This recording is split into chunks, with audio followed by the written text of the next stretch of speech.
Alors, à cause du froid, ils s'arrêtent 6 fois en un jour pour recharger la batterie de leur Tesla. Alors, j'ai vérifié, c'est pas le même gars que l'autre jour avec la veille de Noël compliqué, on va dire. Il n'arrivait pas à charger sa voiture.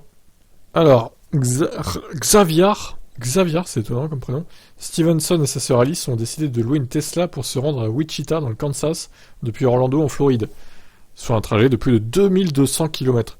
Ils savaient évidemment qu'ils allaient devoir recharger leur véhicule en cours de route, bien sûr. Ils ignoraient toutefois la fréquence de charge. Ils ignoraient que la fréquence de charge serait aussi élevée. En cause le froid polaire qui a profondément impacté l'autonomie, mais aussi le temps de charge nécessaire.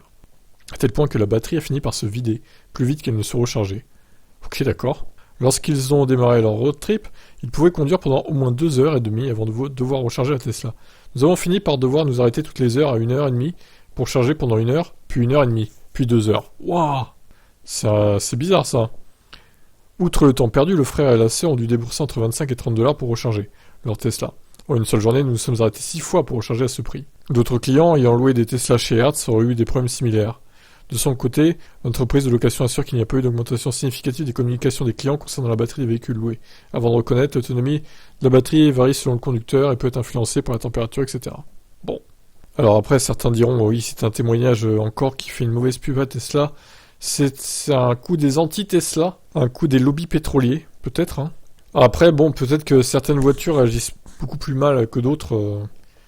Certains modèles de Tesla plus vieillissants, peut-être. Ou alors qu'il y a une petite anomalie au niveau du logiciel ou de la batterie. Peut-être que ça pose problème, je sais pas.